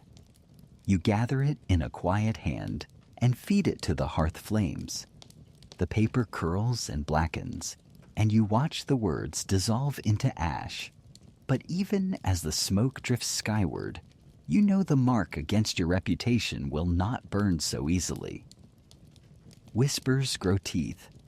They claim that your laugh this week is only the latest in a long line of improprieties. They say you were too forward at last year's harvest festival, too brazen when you sang the old ballad at the well. That once, many seasons past, you winked at the butcher's apprentice, and he forgot the Lord's Prayer in surprise. None of it is true, yet truth has never mattered. What matters is that you laughed. There is an old tavern tale passed in low tones of women accused of witchcraft for a single moment. A sharp remark, a knowing smile, a burst of laughter at the expense of some man of power, not incantations or curses, just mirth. An uncontrolled spark that refused to be snuffed out. You do not see the magistrate again that week, but his constables patrol your street with stony faces. Their boots pause outside your gate. Their dogs growl beneath your windows. You shutter your casements tight against their scrutiny, drawing the wooden boards closed like shutters on a fragile heart. Yet inside you laugh again. Softer now, more to yourself than to the world, an ember of defiance in the hush of your cottage. Because the sound is yours, born of breath and spirit, and it cannot be taken unless you allow it. One afternoon, you lean over a low fence to watch a child chasing chickens across a neighbor's yard. The girl trips over a stray cluck of feathers, and panic blooms in her eyes, then breaks into helpless, snorting giggles as she rights herself. You join in, a gentle echo behind her bright laughter, and for one fleeting moment, you share a secret delight in simple joy. Her mother stands at the gate, arms folded, watching both of you. She does not smile, but neither does she look away. You catch her glance, flickering with something almost like recognition, or perhaps a buried memory of her own laughter long since stifled. That night in your dreams, you find yourself in a grand hall of stone and torchlight. Benches line the walls, but instead of a magistrate's podium, there is a dais piled with pillows. Seated there are 100 women, mothers, healers, farmers, daughters, each releasing a laugh so long and loud it shakes the very rafters until the roof splinters and the walls crumble away. You stand among them, shoulder to shoulder, voices rising in a chorus of mirth that scatters the darkness like doves taking flight. When you wake, the memory of that echo lingers behind your breastbone, warming you from within. Outside, the world remains cautious. Some doors stay closed, some voices remain muted. But you wear your smile like armor. You carry your laughter as a torch, because joy, when it is claimed, becomes a kind of rebellion. And if truth is dangerous before it is accepted, then let your laugh be the spark that lights the way. The child survives, and that's when the real trouble begins. Not with blood, not with screaming, but with silence. The kind that comes too quickly, the kind that listens back. They come to your door just after dawn. The sky is still the color of bruised silk, the birds not yet bold enough to sing. There's a knock, sharp, hurried, trembling. A young girl, no more than 12, stands there barefoot, breathless, her eyes wide and wet. She doesn't have to say much. The midwife's gone. The birth has started. There's no one else. So they come to you. You do not pause to ask why. You do not ask who gave your name. You simply gather what you always gather. The old kettle with its soot-black bottom, the stack of folded cloths kept warm near the stove, and the small linen pouch that hangs from the nail above your bed. You tie it to your belt like always. Inside, thread, herbs, a curved splinter of beeswax, a nub of bone. Not charms, not magic, just memory wrapped in fabric. The house they lead you to is small, built of gray stone and dark wood, half sinking into the hill behind it. Inside, the air is thick, with heat, with breath, with the kind of suffering that has shape and sound. The mother lies twisted in the center of it, her hands clutching at nothing, her voice rising in waves that crash and curl back in on themselves. Around her, the women of the family kneel or pace, eyes rimmed red, lips cracked from prayer. You do not speak much, only to the mother, only to the pain. You murmur as you press your hand to her belly. You breathe for her when she forgets how. You push the hair from her eyes with a damp cloth and catch the glance of her mother, frightened, hopeful, already bracing. It is long, so long. The kind of labor that reshapes a room, that carves grooves into the walls and burns itself into the floorboards. But you've known this rhythm before. You've learned to wait. You've learned when to push and when to stop and when to listen. Not with ears, but with the body. And in time, through effort and aching, and a silence so deep it seems to still the fire, the baby comes, not blue, not limp. It breathes. It cries loudly, as though reminding the world it is here, and that it will not go quietly. The mother collapses back, gasping. Her mother collapses to her knees, weeping. A cousin clutches at the rosary around her neck. You smile, not from pride, just relief. The deep, honest relief of something hard survived. But not everyone in the room rejoices. The old women, the ones who watched from the corners, from behind veils and shawls and cautious eyes, they do not smile. They do not weep. They just look at you, as if you've done something you weren't supposed to, as if you opened a door they had long ago nailed shut. Because when a child lives who was supposed to die, it unsettles things. It rearranges the stories people tell to make sense of suffering. And when a mother survives without hemorrhage or fever, without biting through the rope or begging the saints for mercy, it feels wrong. Too clean. Too easy. too much like intervention. When the midwife returns 2 days later, mud on her hem, excuses heavy on her tongue, she does not thank you. She does not even ask what happened. She just looks at you the way someone looks at a stranger sitting in their chair, as if you've taken something, as if you've broken an unspoken rule. History confirms what you already feel. Midwifery, for centuries, belonged to women, passed from hand to hand, mother to daughter, whispered in kitchens and carried in aprons. But it was never just about birth. It was about power. And anything women controlled, the church sought to name, regulate, possess. A woman who practiced without sanction. She wasn't just untrained. She was unruly, and an unruly woman, especially one who saves instead of prays, is dangerous. You never claim to be trained. You only claim to care. But sometimes that's the greater crime.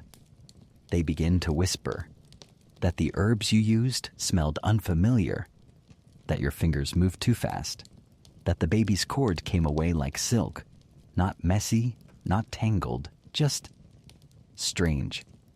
They say your hands were too steady, your eyes too calm, and that calm they decide must come from somewhere unnatural. You say nothing. There is no point in arguing with people who've already chosen a story. Instead, you return to your rhythm. You gather the plants you've always gathered, naming them by color and scent. You dry your lavender on the windowsill.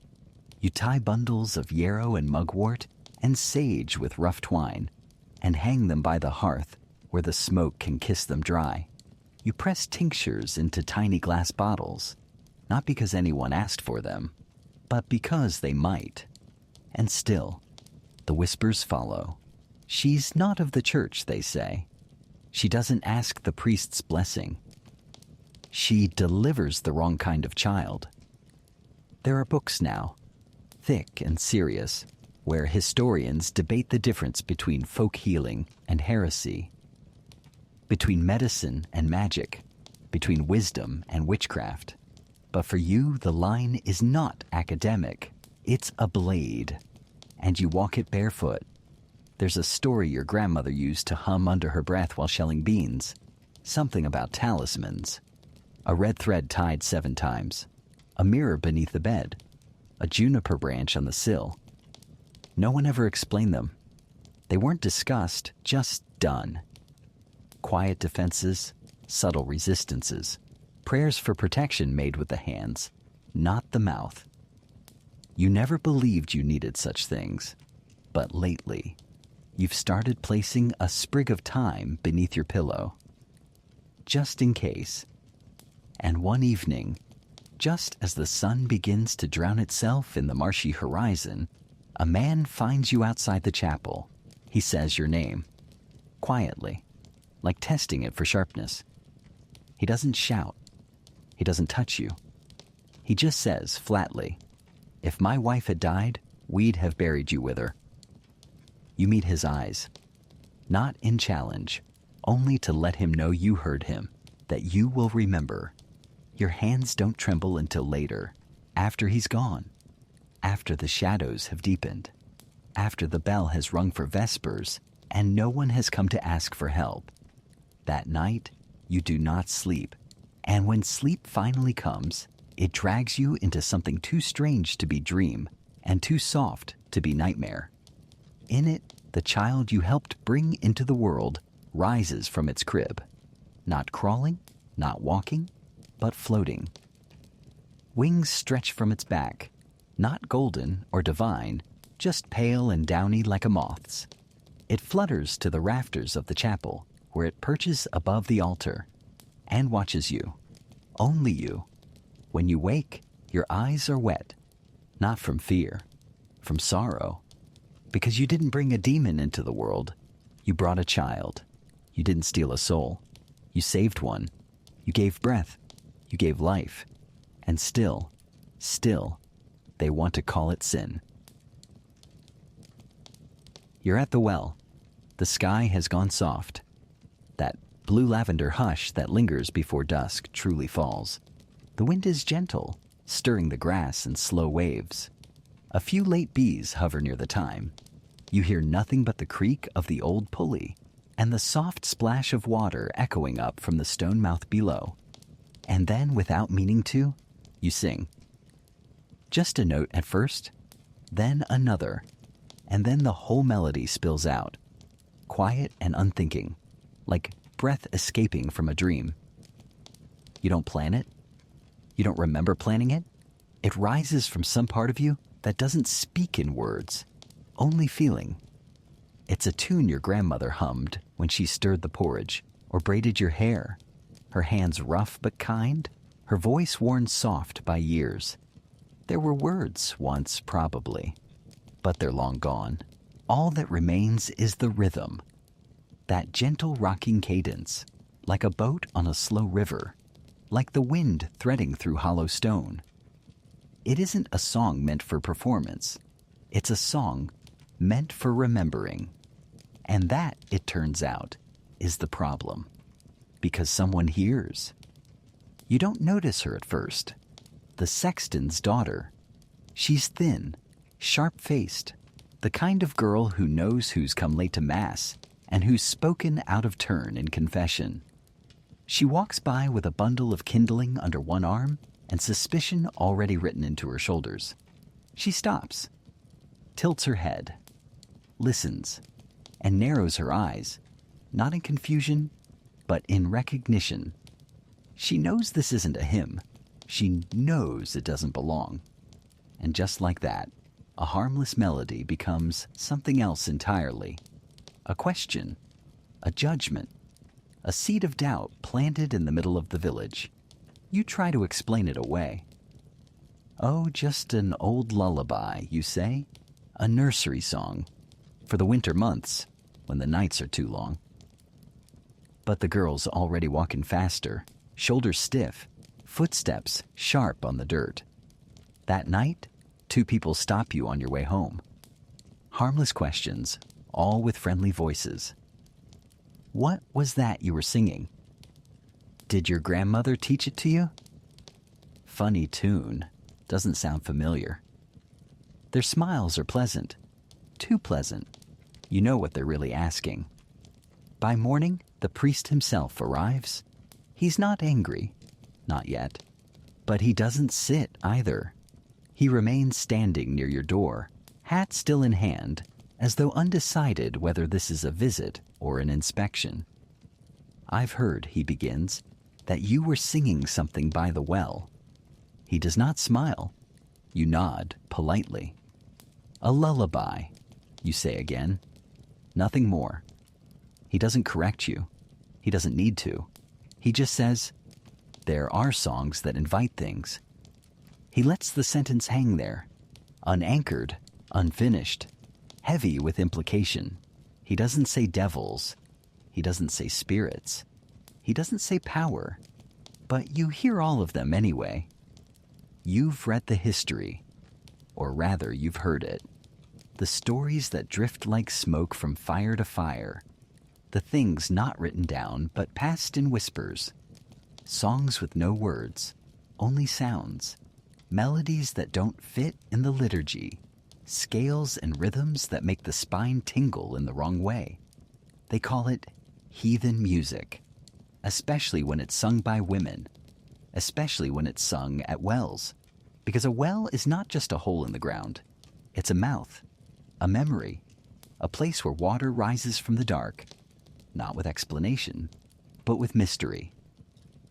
In some villages, people leave offerings there, a coin, a flower, a lock of hair, a secret wish. Sometimes saints dwell at wells, sometimes others. You'd forgotten that or tried to, but now standing in the doorway of your own home while the priest quietly tests the air between you, you remember. There are records, hidden in footnotes written in margins, of women punished not for spells, not for curses, not for cauldrons or familiars, but for songs. Because melody alone was enough to carry something dangerous, something enduring. You didn't cast a spell. You didn't summon anything. You just sang. You remembered. But in your voice, memory sounds like defiance. A few nights later, someone knocks on your door and leaves before you can answer. When you open it, you find a pile of 3 stones stacked carefully on your doorstep. 3, the number of the Trinity, the number of warnings they'll give. It isn't a threat, not quite. No one says anything aloud. No one signs their name. But the message is there. We're watching. You don't speak of it to anyone, not even to Mags, who blinks up at you from her place on the windowsill as if she already knows. Instead, you crouch, gently rearrange the stones into a spiral, and leave them where they lie. Let them carry their own meaning back into the village. You stop singing during the day, but not entirely. At night, when the wind is soft and the path outside is quiet, when the smoke from the hearth curls gently around the rafters and Mags stretches like a shadow beside you, you hum. You hum while combing your hair, while mending a sock, while boiling herbs. The song has no words anymore, but it doesn't need them. It carries memory, and memory is enough. There's a tale your grandmother once told, barely a whisper, shared in the pause between chores, that some women hid the old songs inside the new ones, that they learned to thread them through Christian prayers. A Hail Mary that moved with a different cadence. A Bless Us, O Lord, with a second verse no one taught in church. That's how they survived. Hidden in plain sight. You consider doing the same. You hum beneath your breath during Mass, just to feel the rhythm against the shape of the psalm. You listen for others. Women in the back pew, lips moving slower, slightly offbeat. Maybe they know too, but part of you is tired of hiding, because the truth is you don't sing to cast spells or summon spirits. You sing because it reminds you you're still alive, that someone came before you, that someone will come after. You sing because silence is safe. Yes, but song? Song is survival. And so when the path is empty and the dusk drapes gently around your shoulders like an old shawl, you do it again, softly, steadily. You sing for the women who stirred pots, and the ones who stitched dresses by candlelight, and the ones who gave birth on straw in stone cottages and never had their names written down. You sing for yourself, and the thread they keep trying to cut, you just keep weaving. The house creaks, not from wind, not from storm, but from waiting. It shifts gently in the night, boards groaning like old bones, rafters settling with long, tired sighs. The roof holds the silence like a bowl holds water, still but never empty. You've lived here alone for 3 years now, since your husband died, since the last of the morning bread went stale, since the village's curiosity faded into something colder, quieter, more watchful. At first they brought you broth, salted loaves, well-meant glances that didn't quite meet your eyes. You wore the black veil. You sat at the edge of gatherings, careful not to speak too much or smile too wide. You bowed your head. You kept your hands busy. They waited. They watched. Because grief in their eyes was not a season. It was a staircase. And the next step, of course, was remarriage, sooner rather than later. There were hints, suggestions dressed in kindness, a neighbor with 2 sons and too little roof, a merchant's cousin with round cheeks and wandering hands, even the priest. One morning after Mass, when the pews were empty and your eyes still red, laid a hand on your shoulder and said, "A woman alone invites misfortune." You didn't shout. You didn't protest. You just said no, again and again, softly but clearly. And then you were alone, utterly. No more offers, no more invitations, just silence. And the stories that silence always grows, they started saying your house was haunted, not with humor, not with the harmless mischief reserved for attic mice or creaking doors, but with true dread, low-voiced, lantern-lit, the kind of gossip passed not around fires, but over fences, in the shadow of dusk, when children are sent inside early and windows stay latched just a little longer than usual. They say your shutters move without wind. They say a candle flickers in your upper room even when you're seen walking down the lane. They say something watches from your second window. Something not quite human. Something not quite gone. You were home, of course. The candle was yours. You lit it before you left, like always. A habit you never broke. But the truth isn't what matters. Not here. Not now. This is not about ghosts. It's about a punishment. You didn't remarry. You didn't fold yourself into another man's life. You didn't become someone's anything.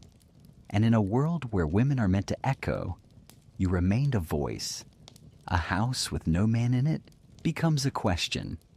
And they don't like questions. So they call it cursed. They say your grief curdled, that your love, unspent, soured in the bones of the house. There are actual records, dusty and footnoted, from the 15th century that speak of widows' hauntings, cases where unremarried women were accused not of witchcraft, but of something subtler, of inviting spirits, of attracting them with their silence, their defiance, their strange, peaceful refusal to return to the fold.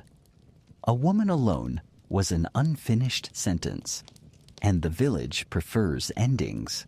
You sweep your floor every morning, methodical and slow. You trim the wicks of your lamps so they burn without smoke. You hang bay leaves by the window, not because you believe in omens, but because you always like the smell.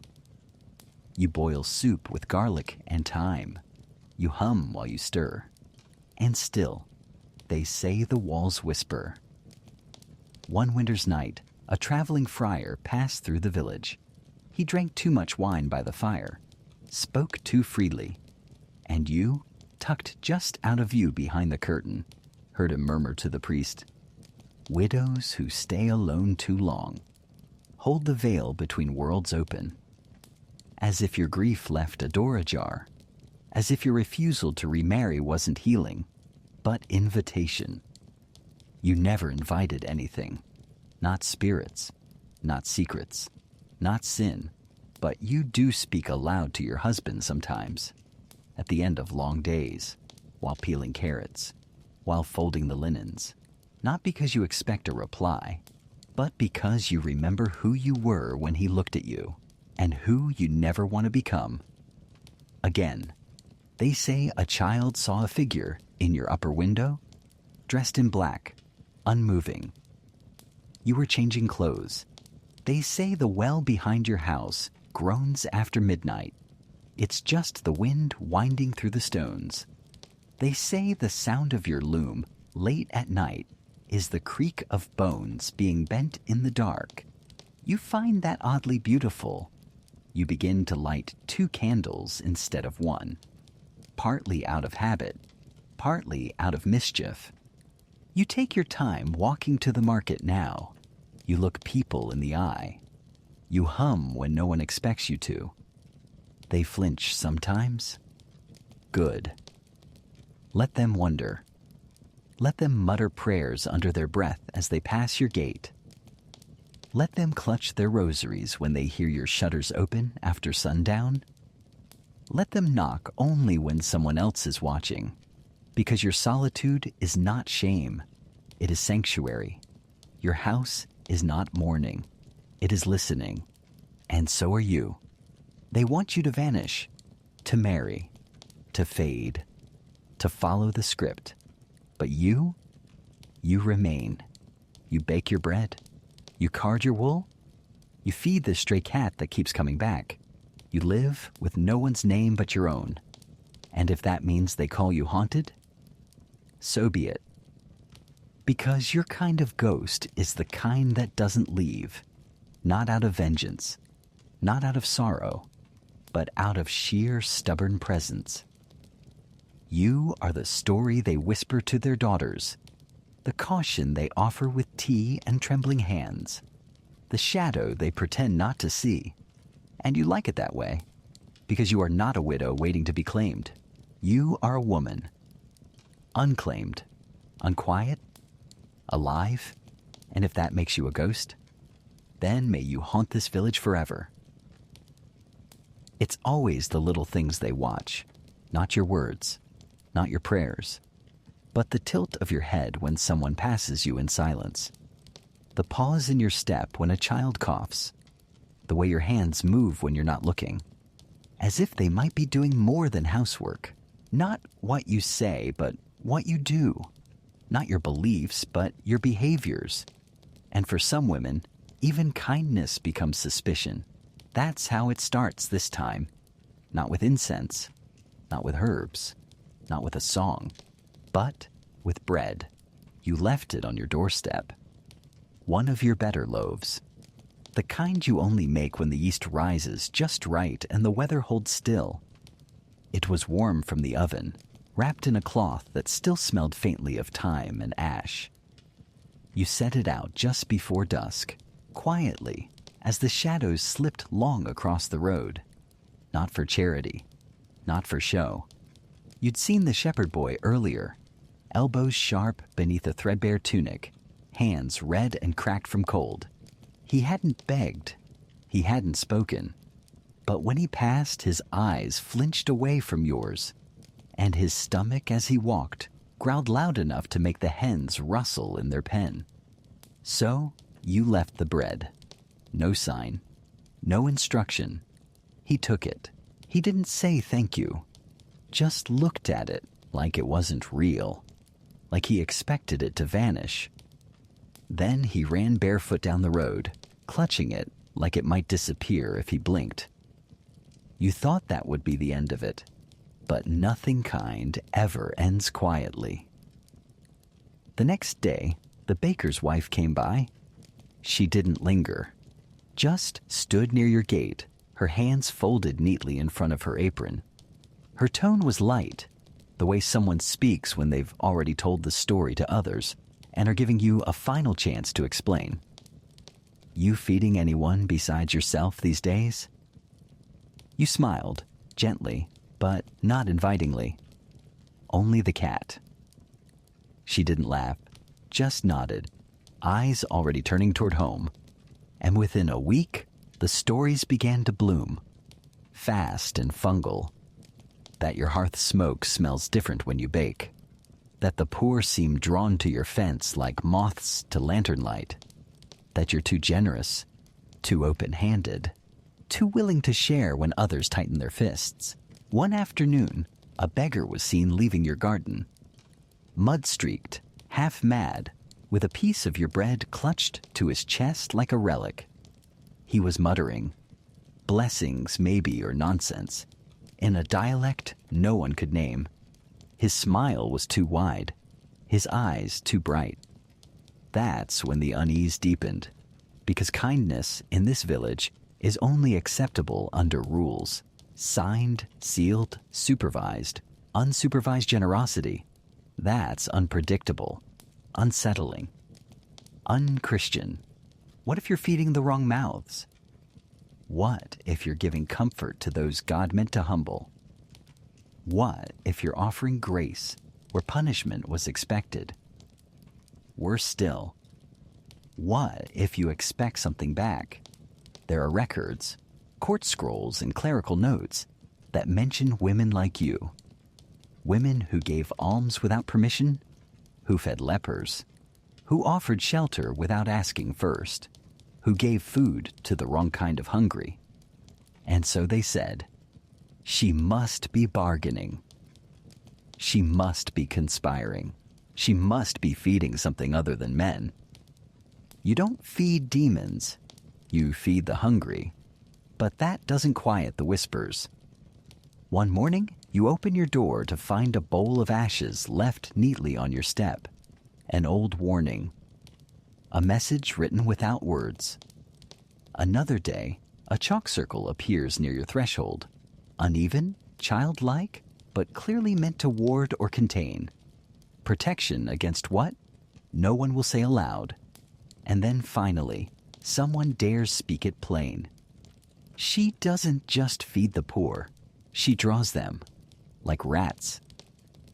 You laugh, but only to yourself, because you remember your mother's voice, weary and sharp in equal measure, telling you, when they don't understand your grace, they'll call it danger. That's the heart of it. You aren't being punished for doing wrong. You're being punished for doing too much right, without their permission.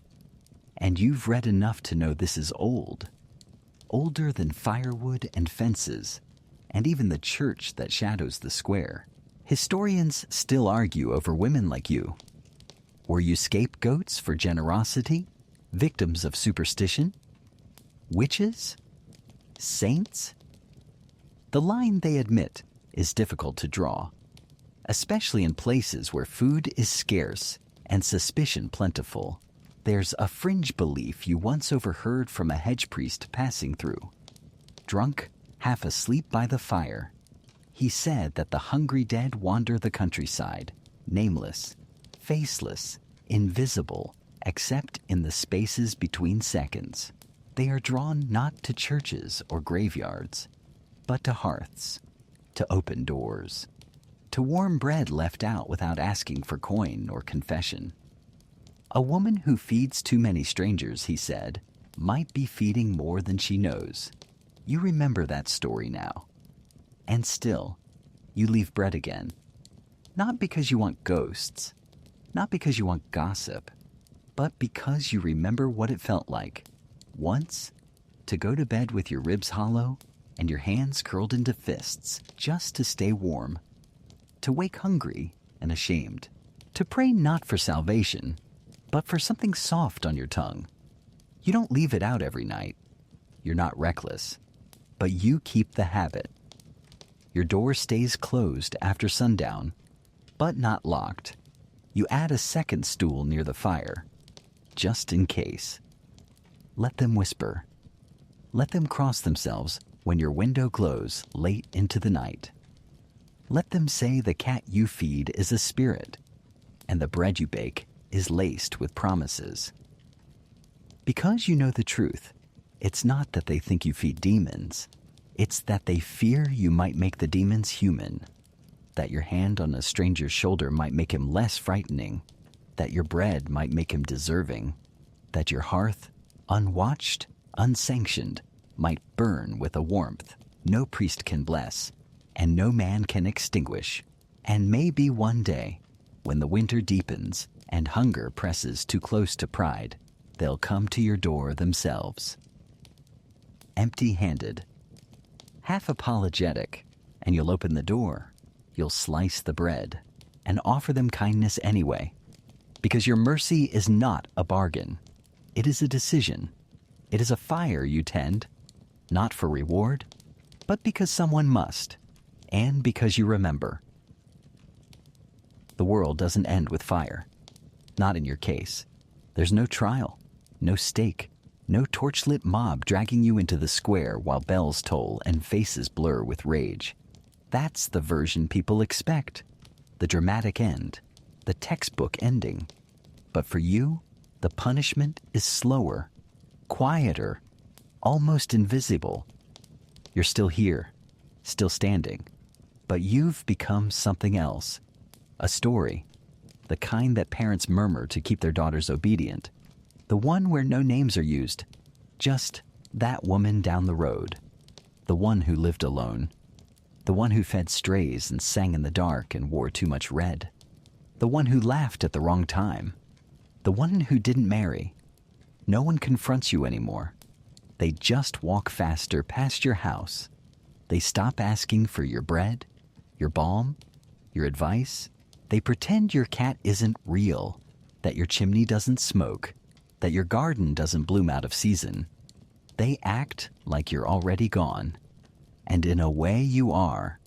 Not dead, but rewritten.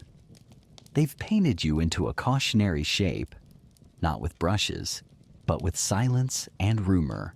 You're a shadow in their periphery, a twinge of unease when the wind shifts, a name that no one wants to say but everyone knows. And that, perhaps, is more enduring than any execution. Mainstream records rarely capture women like you. Once the accusations stop, there's no clean ending, just a slow fade from parish rolls, a missing name in the guild books, a cottage marked only by crossed fingers and lowered voices. Historians still argue, was that protection or erasure? You know, it's both, because they couldn't destroy you, so they made you a ghost instead. You walk the same roads, fetch water from the same well, nod to the same old women who now look away. You aren't forbidden. You're just avoided, but not by everyone. The youngest ones still glance your way with curiosity. A girl lingers by your garden fence, pretending to pick wildflowers. You catch her staring at your hands. Rough, ringless, capable. You smile. She doesn't run. And you realize the story they tell about you is already unraveling. The fringe detail passed in late-night fireside hush. Some women never vanish from a village. They just shift forms. One generation's scandal becomes the next's talisman. The wise woman, the forest ant, the one you visit when your child won't sleep or your husband won't listen. Your name will be whispered again, not as warning, as possibility. One day someone will say, she lived alone and she was fine. She read books. She helped without asking first. She laughed at the wrong men. She knew things. And that story stays. You light a candle for no one. You slice bread for yourself and your cat. You sing now and then, just because. You have not been burned, but you have been tempered. And in the quiet, in the stillness where they think they've erased you, your presence expands, not as flesh, not as fire, but as a seed in the soil, waiting, rooting, becoming something they cannot name, but cannot forget. So now you rest, not in flames, not in chains, but in knowing. The night holds you gently, the way the world never did. You stretch beneath the dark, breath deepening, as the hum of your story settles like dust across centuries of misunderstanding. No one can chase you now. You are past punishment, past fear. You've become something else, a rhythm in the earth, a red thread in the hem of every dress that dares to twirl, a laugh in the throat of a girl who's just been told to hush and doesn't. You are every whisper they tried to silence, still rustling through leaves. You are every woman they tried to forget, still remembered in shadows. And as sleep pulls gently at the edge of your thoughts, you let yourself drift, not erased, not diminished, expanded.